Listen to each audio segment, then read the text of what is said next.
Hello. Thank you, everybody, so much for coming to the Movie Podcast Live. My name is Shahbaz. I am one of the hosts of this amazing live show that we're doing today. This is our second time here at Fan Expo doing a live show, and we're super, super excited. We're joined by a great guest who will be telling you in a few minutes who that is, but you probably already know.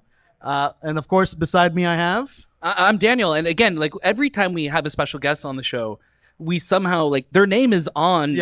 on the sign beside you, but Yes. we're like, let's not say who it is. No, No. that could Keep be them anybody. guessing. That could be Yeah, we anybody don't up know. there. We don't know if they're here. And of course, It's me, Anthony. Hello. I don't know. I have like a clown costume for some reason. that was more Mario. I think. Yeah. Thank you guys for joining us. Yeah, this We're is so amazing. excited. It's a great turnout. We love doing these live shows. This is, like Shay said, this is the second time we're doing one. And so thanks for letting us to do one again. Like, this is awesome. And thanks to Sonar for inviting us back. Absolutely. And of course, we are joined by Canadian legend, Jay McCarrol. Come on up. Come on up, Jay. It's like he just won an award. Yes, Yeah. the Movie Podcast Award. Yeah. One and a only. movie potty. Oh, yeah, that's what we're gonna call calling it it, that? the Movie No? Potty. Jay? All right. Hello, Jay. Thanks, Hello, Jay. guys, for having us. Hello. And hello to all the audience. How are you doing today, Jay? Great. It's great to be here at Fan Expo. I come every year. I am a nerd through and through, so I'm here amongst my people. Are you cosplaying? Not so big on cosplaying, but I support it. If you were to, Yeah. what character would like to be? Let's see. Oh, you know who I always have an affiliation with is Cloud from Final Fantasy Yes. VII. Okay. Good Okay. choice. My first RPG hero that I was my avatar as my first RPG, so I have a real soft spot for him. I love that. You just have to dye your hair blonde like Anthony, and you're good. Yeah. See, And they're those set. big Buster swords. Yeah. they're awesome. Yeah. We love seeing it. Yeah, this is a great crowd. I mean, we're in Toronto. We love coming to any event when we're in Toronto. This is where we're from. We love doing shows here, and we love doing it with an audience like you. So thank you all Yeah. for being here again. Any fans of Nirvana, the band, the show in here?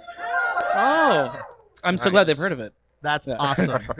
Well, we're definitely going to be talking to Jay about all of that and more. You know, Jay's got a lot of stuff that he's done. And obviously, Jay, we're super excited to have you on the show. Yeah. And really dig deep into your trauma, your childhood, everything that we possibly can. We're going to go right into it. Yeah, we're opening up all the wounds today. Yes. So thank you for being here. Great. Let's get started. Do you want to go first, Daniel? Yeah, no, there is a movie that came out earlier this year that we absolutely loved on the Movie Podcast. And, you were involved in this movie in a couple different ways. Has anyone here seen BlackBerry? Yeah, that's good. One of the best movies this year. If you have not seen it yet, you need to go watch it. Jay, you were the executive producer on the project. You were also the composer on it. So I'm just curious for you, how long have you been involved in this world? Like when Matt, came to you, did Matt come to you with this idea like, hey, I want to do a movie about BlackBerry? Were you the first person he went to, like, we want to tell the story? Yeah. No.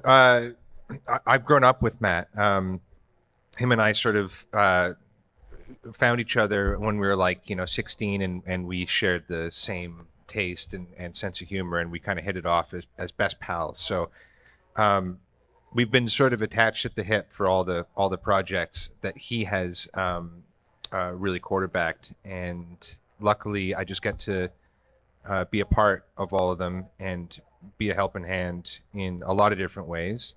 I'm kind of like a Swiss Army knife in the Zapruder world. I do music, obviously, but I end up just doing a lot of other things too, like just to help realize a project.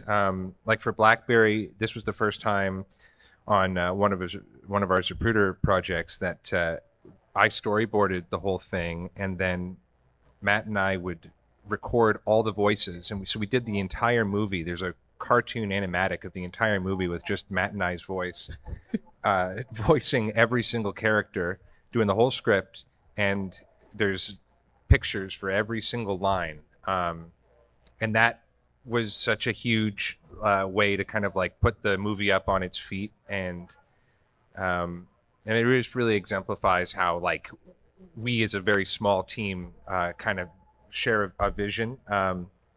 But the whole time, I should say, is just that Matt is just year after year getting to be a more and more powerful of a mind, And so it's just a great way to kind of go to film school by just being friends with him year after year. That's amazing. That's awesome. I'm curious though, during this animated version where you guys are doing, is that going to be released? Can we ever see that? You're going to see clips of it on the The CBC version? No, the featurettes on the DVD Oh, okay, Blu-ray, okay. because everybody still has a Blu-ray and DVD Of player. course. Of course. But we went all out with a lot of different behind-the-scenes stuff. There's a making of the score and everything that I did, but also there's a making of the animatic, and you can see the side-by-side. Funny story, we almost had cast in the movie Will Arnett as wow. Jim. And so we were kind of thinking at this time that we were making the animatic that it was going to be Will Arnett playing Jim. And so I was doing a Will Arnett impression of Jim Balsley throughout this whole animatic cartoon Really rough version. voice. So it's a very strange cartoon version of the movie that I'm hoping maybe can just leak in its entirety at some point. Yeah. Yeah, I was gonna say. Yeah. Like, I We'll think make sure it leaks. I would love to watch the whole animatic of that experience. Yeah, just leave the USB Just because key it's here so somewhere. like grassroots too. Like, you know, like it just has this vibe of these are filmmakers who are making something from scratch with that collaborative vision. Yeah. And just that's those stories is what kind of like you see in, you know, the future of your career. Like you'll be talking about it 10 years from now. People will be looking for it. Yeah, I hope so. Yeah, that would be nice. It was certainly a lot of fun. We didn't take it seriously or anything. Like it was a very fun way. I suggest any filmmakers out there to do the same thing. To just, you don't have to draw well, but just to kind of see the movie and realize, oh, this part's ridiculous. We have to cut that completely. Or this part, we have to make sure we do it just like that on the day. Really fun. Yeah, because you and Matt especially have this, like, obviously everyone here who's seen Nirvana the band, the show is just, it's phenomenal. We like leading up to this, we've just been rewatching episodes because it's just such a comforting show and what you guys were able to pull off with that. And it's funny seeing BlackBerry, which has so much of that DNA woven within it, where it could be like funny and zany, but also tell a very serious story as well too, right? Yeah. We wanted very much the movie to be funny as a bonus and not, you know, coming across like a comedy, because the moment you advertise that you're making a comedy, everyone kind of just goes, all right, well, how funny is it? And they're watching it like, is it funny enough? I came for a comedy. So we, like a lot of our projects as of late, we don't even think about the comedy at all. We just assume that that's going to happen naturally. We don't like to write jokes. It's just you work very hard on trying to make a good story that works, and then if you can be funny in telling that, then you have the best of both worlds. Definitely. Yeah. Absolutely. Now, there is like an extended cut of the film coming out on November 9th that will be played on broadcast. The miniseries. The miniseries Yes. version of it. Any differences that we should be looking out for? Anything that, you know, stands out to you like, oh, this is different in it? Well, it's interesting that it shows a lot more of the movie story. Like, so there's more angles and scenes will go on longer. Like the same scene you saw in the movie will go on longer in the miniseries, and you'll kind of get new information. And there's some new jokes and some new music, and just sort of deepens the story of BlackBerry a little bit. Awesome. That's wicked. We can't wait to see it. Was scoring always like a big passion of yours? Yeah.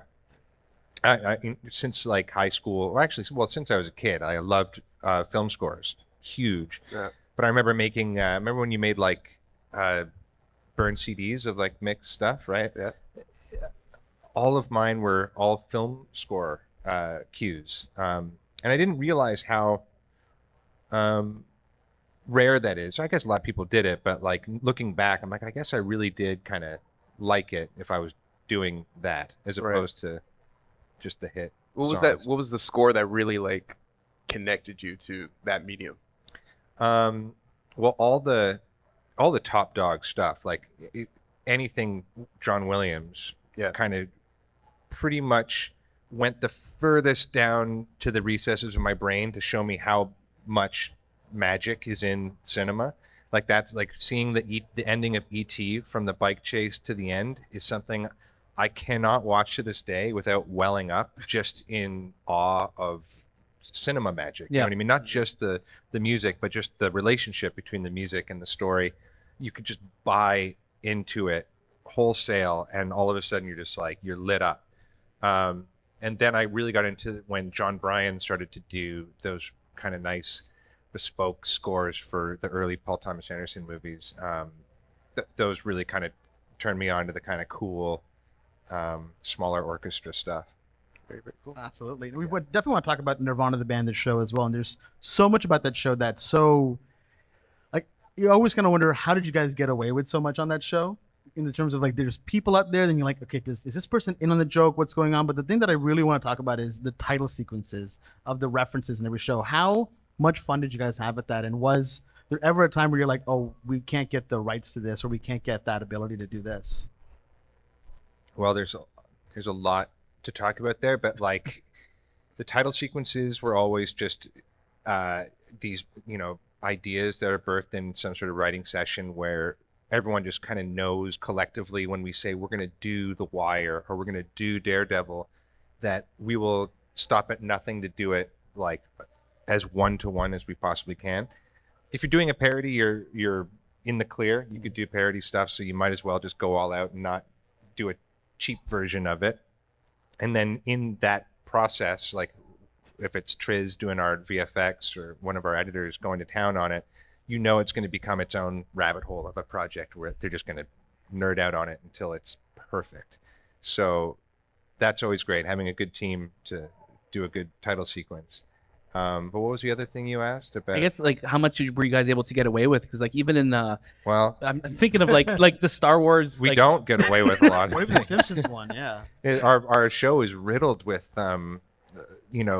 semi weird gray area legalities, and we've been sued or injunctioned by the Nirvana estate so many times. Wow. Yeah. They really don't want us to have any merch or social media, and I don't understand it. I'm really convinced that Dave Grohl hasn't actually seen the show yet. I'm sure he'd love it. I'm sure what's not to love? It has nothing to do with Nirvana. No. Yeah. It's just a complete joke about their. It's just sort of like a naive joke that kind of is a great example of just how naive they are. That's the title of the show, but it has been a bit of a barrier to entry in terms of how accessible it sounds like when you say, "Have you seen Nirvana, the band, the show?" and people are like, What? "No," and I don't want to. Just leave me alone. I don't like the name of that. But yeah, we got away with a lot of stuff because maybe it seems more dangerous than it is, or maybe we just kind of got away with it. Like where the line is drawn, that's kind of where we want y'all to be. Watching the show being like, is that real or is that real? Yeah. And we sometimes are doing things for real and sometimes not. There's always this like element of Pinky in the Brain whenever I watch the show, where it's just you guys always are trying to take over the world, but really trying to get up to play the We show. use Pinky in the Brain as the example of what we're trying to do I love it. all the time. I love that. We keep it Pinky in the Brain. That's good. That's Yeah. good. Now, speaking of Nirvana, the band, the show, Nirvana, the band, the show, the movie. Is this Yeah. is this what we're? It's we're- official. It's official. It's happening. It's happening. So let's get a round of applause for that. That's amazing. How excited are you guys to be now returning to where the show left off? But like, what are you most excited about? What can you even tell us about like when we expect it, or what are we looking for? What the plot's going to be like? Obviously, we want to see you guys perform Yeah. a show at a certain location in Toronto, eventually. It might happen. Who knows? You'll have to watch the movie. It's going to happen pretty quick. We're shooting it, like we're in pre-production right now. We're shooting it very soon. Just doing some camera tests. We're taking an RV across America, and it's going to be kind of like a road trip movie. Oh, that's amazing. And we're going to meet a lot of people. And what else can I say without spoiling anything? No one's gonna leak anything here. This is all private. Is this being recorded? I don't think so. No, I don't think so. These mics aren't even plugged in. But you're going to get it pretty quick. We're gonna churn it out quick because since BlackBerry, there's a lot of things that we're able to explore doing, and Matt wants to make a lot of movies, and we do too. So we're trying to just get Nirvana the band out there so that we keep that IP alive. Yeah, of course. Yeah. And how about like something else that I love that you guys both did with Matt and Jay Break Loose? I've never seen an animated show that just so seamlessly transitions your characters. It's like, yeah, but you guys are animals now. No big deal. But like, but it's that energy's there. Reskinned versions of you and Matt. Like, what was that experience like? And I guess trying to tell a story in that animated form of who you guys are. Well, that's when we first did the animatic storyboarding and realized how helpful that was for us and how much we loved doing it. And yeah, writing Nirvana the band, the show, in sort of like a children's book bedtime story fashion was a great way to kind of just like simplify the writing down to all of its little archetypal pieces that make up what makes a Nirvana the band story. And it's sort of like, rather than trying to come up with something new, we actually wanted to just really refine what it is that these guys, what their thing is, the pinky and the brain of it all. And it was really fun to just nerd out on that. And we got to work with, animators and everything, and just pretty much do a bunch of Zoom meetings during COVID and present to them some crappy sketches. And then they'd be like, how about we make it really good like this? And they'd send you a couple pictures and be like, oh yeah, let's go with option B. That looks great. It was the best job for a couple months. Yeah, it's amazing. I really hope that we get to see you guys return to that form, because I think there's such a incredible just rhythm to your guys' comedy, and I think it just works so well in an animated form too. Thank you. Yeah, we're hoping to do more. Love it. We'd like to do more of that cartoon, actually, not children's story. We're maybe still in the children's story genre, but being able to drop a good F-bomb here, or get really edgy on some subject matter. Just like Nirvana the band is very edgy, but we're not trying for it. We just want the option to go anywhere we want to go. Yeah, it always feels organic. Like whenever you guys do go to that R-rated area, it's like, oh, okay, that it felt earned at that moment. Yeah. Oh my God. And we've when we shoot, we might go too far here and there, but we're always very careful trying to be as tasteful as we can with any of that stuff when we're editing it. Absolutely. How much of the show is on paper when you're actually writing a script? Because there's some moments that just go on as like, I always think of a moment where you're playing something on the piano and you're mimicking having a phone, and Matt's just so adamant, like, no, just your phone's right beside you, just pick up your phone and pretend you're on the phone. Like, how much of those moments are you guys like thinking about beforehand, or is it just like in that moment? Oh, never. Nothing. It's all improvised. The only thing that we know going in is just what our motivations are and what the arc is going to be, who changes by the end. It's like, I'm sure everyone's heard that, it's how they shoot Curb Your Enthusiasm. You just have an A to B thing, and when you know what your destination is, you can shoot it 5 times and have a different kind of rhythm and pace and bunch of improv leading up to it.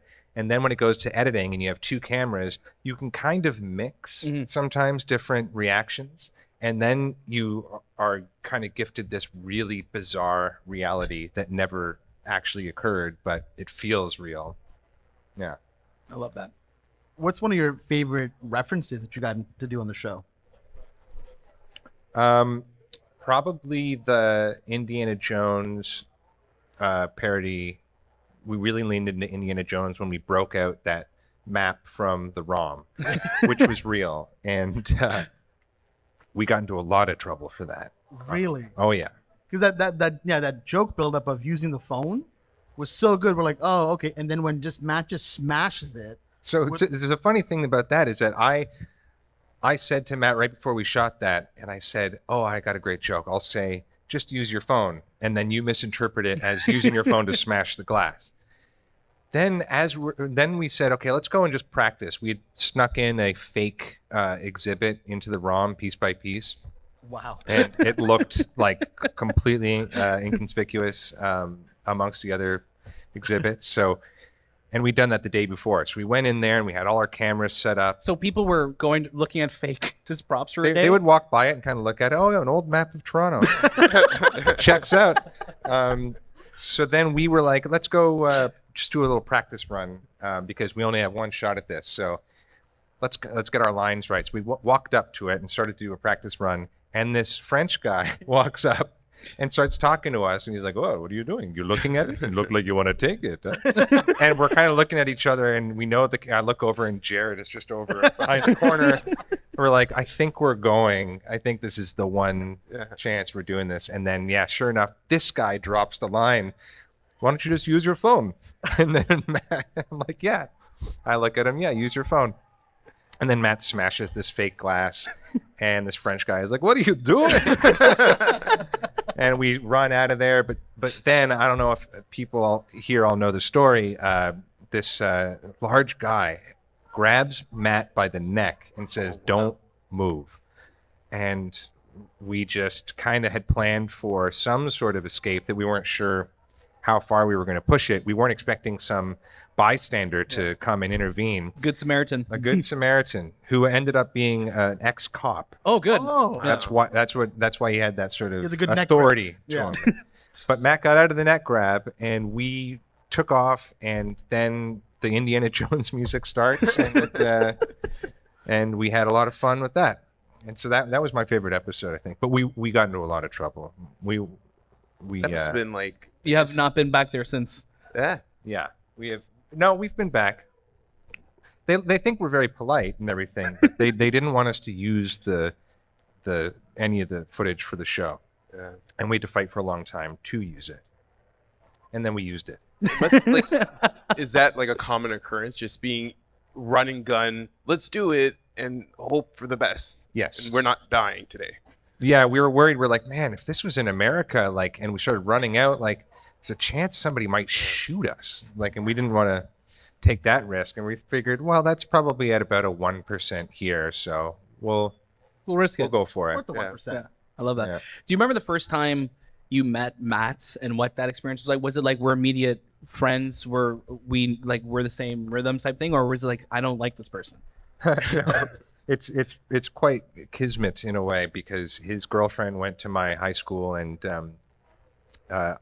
she knew me as a sort of music guy at the high school, and she knew Matt at his high school was the film guy. He was going around with the camera and everything, and he was making his first movie, his first feature movie in grade 11 or 12. Sure, why not? Wow. With just some digital camcorder, and she's like, "You should do the music for his film." And so that's how we met, for me to do music to his film. And then I met him for the first time at a movie theater.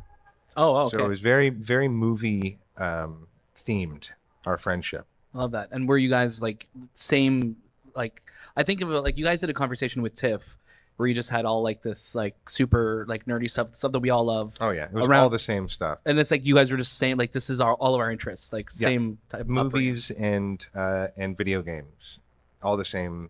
And that was pretty much at that age all you needed to Yeah. bond with somebody else. If they had those same tastes, then We're best friends now. yeah. I love that. Plus, we kind of started our Nirvana the band dynamic right away. That's how we kind of came up with the characters. Is that he loved to have me play the piano and be able to recall every theme of all the stuff that we liked. And so I would play Zelda, and then he would just get so amped up with energy and just run around the living room being Link, or it would be anything. I just play something, and then he would go off. And so the characters really are real in some sense. Oh, but we've been best pals for a long time. That's wicked. We had a chance to speak with Matt during the BlackBerry movie when it was coming out, and one of the things he mentioned was that he always wants to work on just Canadian-based movies, whether it's true stories, and he said he would never touch Hawaiian Pizza. What are your thoughts on that? Would you want to do a Hawaiian Pizza movie? Hawaiian Pizza the movie? I never understood this Hawaiian Pizza controversy where people are like, pineapple doesn't belong on pizza. It's a big thing. It feels like a very politically incorrect stance to take.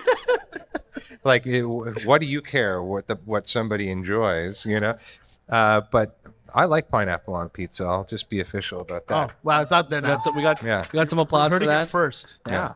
I How like about that. Insulin or Zipper the movie? Hmm? Zipper, because Zippers are Canadian.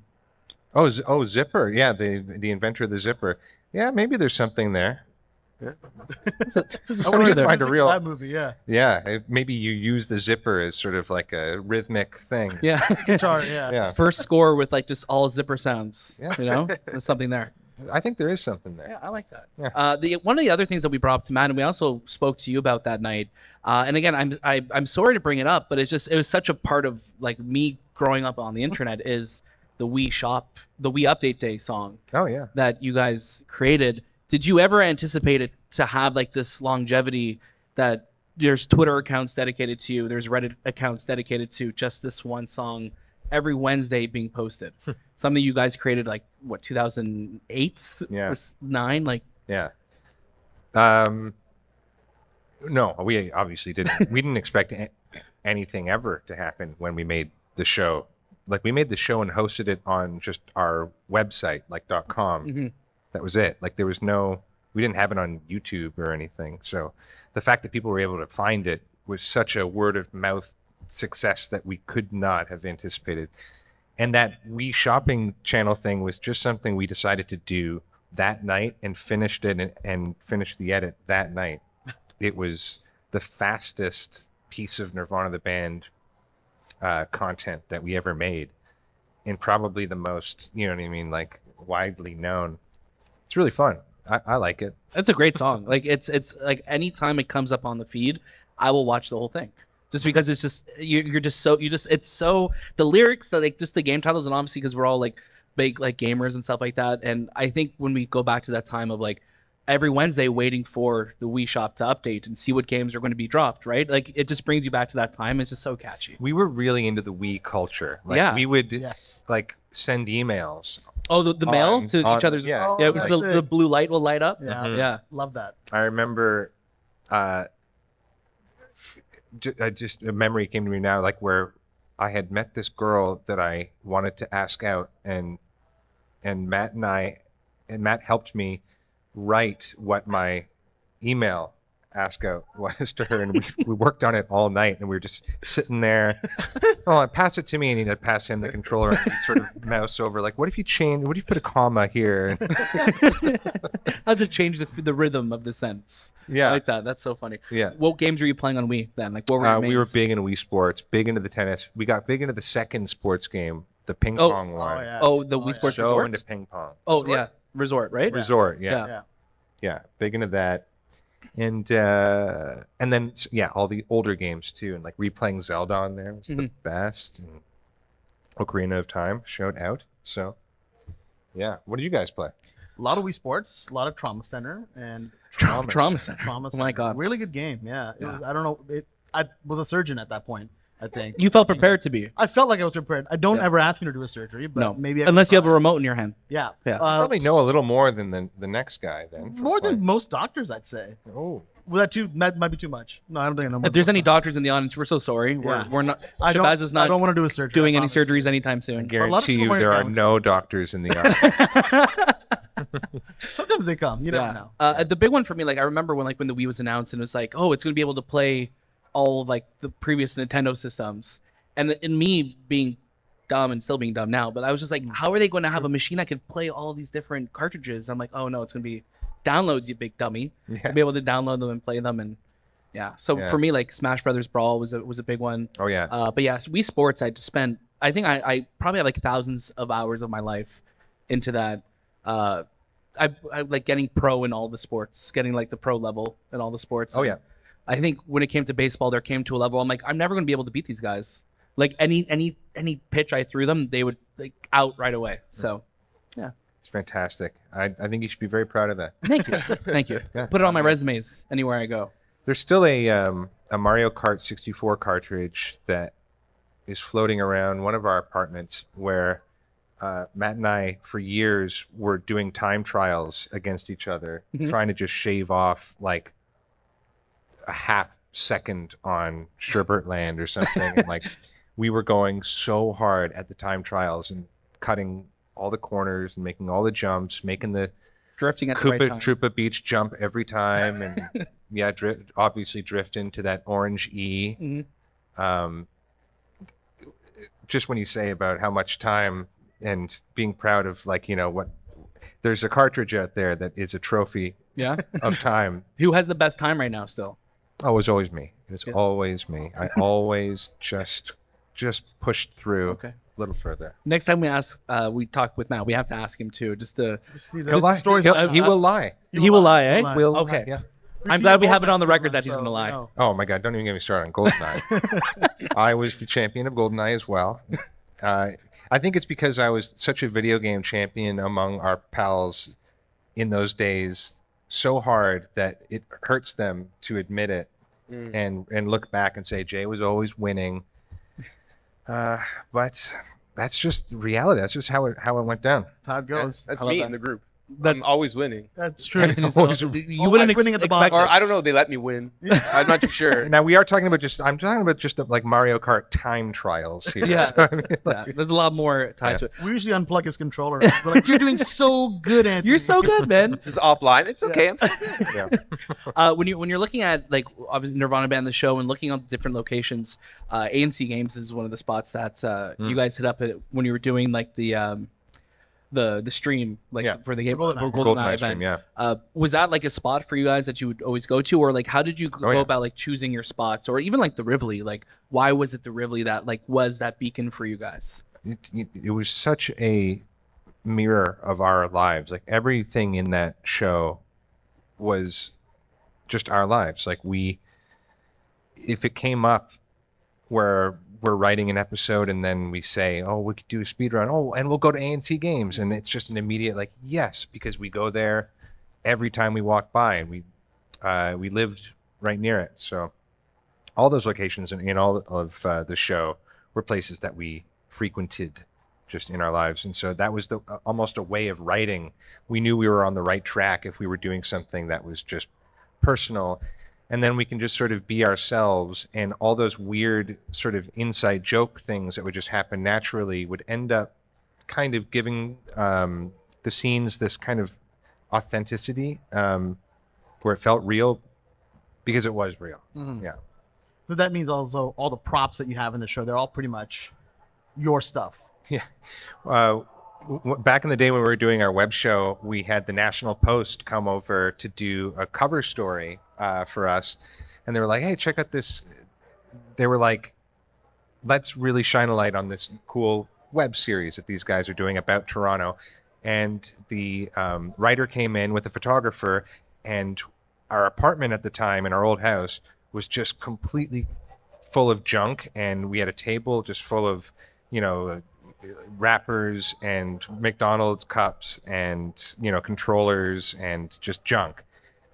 And because we were like 21 or something, and the photographer comes in and he's looking around this place, he's got his tripod and he's just like and we're like, oh, do you want us to like clear the table or something? And he goes, no, this is good. And so the cover story, like I have it framed up somewhere, and it's just us sitting on the couch, just completely vignetted with like complete junk. It's just us in a total sty. And we didn't even realize that it was like an angle that the photographer saw. That's amazing. What keeps you guys working together after all these years? Like, what's like? Do you guys fight? Like, how do you get over that? Like, are you just like we're beyond fighting, or are you just? No, we fight all the time, but surprisingly, not much about like creative work or creative decisions. Like something that our whole team is really good at is being very real with each other about what we think works creatively. Like, and people can come in hot with an idea, and you can come in before you've even heard how people are reacting. You can tell like when somebody's got the idea and like, I was thinking about it and it works because of this and this and this. And when somebody pitches you an idea like that, and you're like, the more you're talking, the more you're going to make it hard for me to say I don't like this idea, Right. because you're so invested in it. And luckily, nobody has an ego that wants their idea to succeed, even if it's kind of logically broken down or some holes are poked in it. Like, we all have this great ability to sort of just like keep refining things and being like, well, what else is wrong with it? Oh, I found something else wrong with the idea, and that's a success. Mhm. That's a win. If you can find something wrong with an idea a way to make it better, then you look like a hero in that moment. Where I've been in a lot of other creative situations where people just are like, let's just make sure we're all getting a kick at the can at this, and let's make sure let's just finish it. Or I really like working with these guys for that reason. I love that. I just want to circle back to BlackBerry really quickly. And what was your inspiration behind the score for that movie? And is there something that you really want people to listen out for? Like, okay, that's the Easter egg I put in there, the sound I put in that I really want people to hear. Yeah, the first thing that I thought of when we're making a movie about BlackBerry was just the modem sound. I grew up listening to this dial-up modem sound, that 3-note. Like everyone knows that, and I'd never heard that sort of synthesized into a like melodic idea before. So I took that 3-note motif and just sort of made sure that was the kind of nucleus of harmonically what the score was doing, which the score couldn't often have the room to do too much in a movie like this. It was a very bombastic and like intense movie that was just very relentless. And so the score also needed to kind of, support that, but it ended up being just a lot of just like driving undercurrents of pulses and things. And it was nice to have beyond that a melodic piece that sort of felt right in a kind of strange way.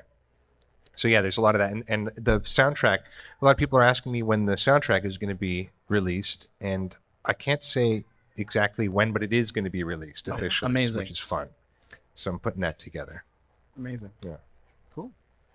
Should we go to the audience? Yeah, let's for see. some If you guys have any questions? questions for Jay or for Yes. us, let us know. We'd love Yes. to. Hi, Jay, massive fan. Hey. I wanted to know, when you find you're lacking motivation in your creation process, how do you jump over that hurdle?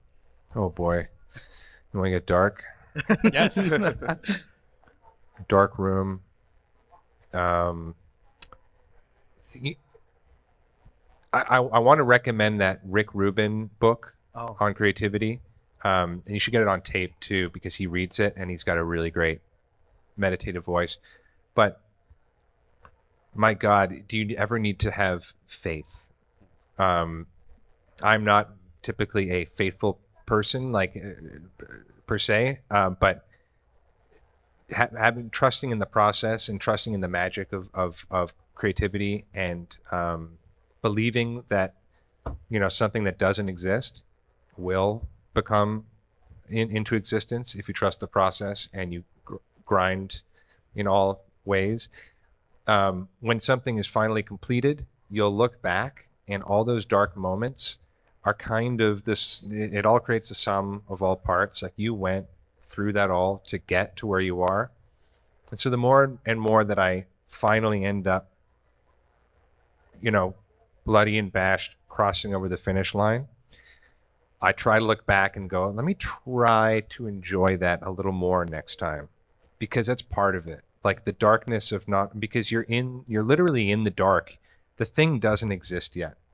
And sometimes you can feel like you're not finishing what you're trying to finish because you feel like you're so far. But I've had many times where I either it's writing or music or comedy. It's not right. It's miles away. And then, what if I just do it? Oh, it's done. It's perfect. Mm-hmm. You never know how close you are. So just really trying to keep your head up, and in those dark moments, know that you are in a process that is work. So That means best a of lot. luck. Thank you, gentlemen. Thanks. Thank you. you. Just your con. Thank you. Anybody else? Anybody have any other questions? Right over here. The human mic stand, just a Hi. Hi. So I don't have a movie question, but I just want to know, what is your favorite restaurant in Toronto? Oh, that's a good question. Let's go Little India. Just to keep on track with getting a lot of writing done. That's where, when I first moved to Toronto with Matt, we conspired to create the show together at that restaurant over and over again. Oh, awesome. Thank you. It's really good. And if there are any butter chicken connoisseurs out there, that's the place. That's nice. Okay. Great. Thank you so much. Yeah. Amazing. Just right over here. Oh, right here. Thank you. Hi. Huge fan Hello. of Nirvana Band show and everything. I just wanted to ask about. I always, whenever I'm watching Nirvana Band the show, I keep thinking to myself, there must be like so much stuff that got cut. And I was wondering if there's anything that comes to mind that you specifically remember that you thought was not a good idea and then get in, or anything that was really good that you thought should have made the cut and didn't. Is there anything that comes to mind? I'm just curious. There's a lot of stuff that has been cut. And it's always very difficult to cut things that maybe are on its own like a really great piece of content, because it's so good and nobody can argue that. But if it doesn't fit the story, you kind of have to get the greater good and just sort of cut it loose. We have a lot of stuff from our kind of half-finished season 3 that I'm still hoping we can salvage. It keeps getting pushed down the line a little more. One thing that I did, which, man, I wish I could share this. We had a storyline that kind of parodied The Office, where Jay has a job at a jingle writing place, and they're kind of broken up, him and Matt's auditioning new replacements for Jay. He's trying to find a new piano player.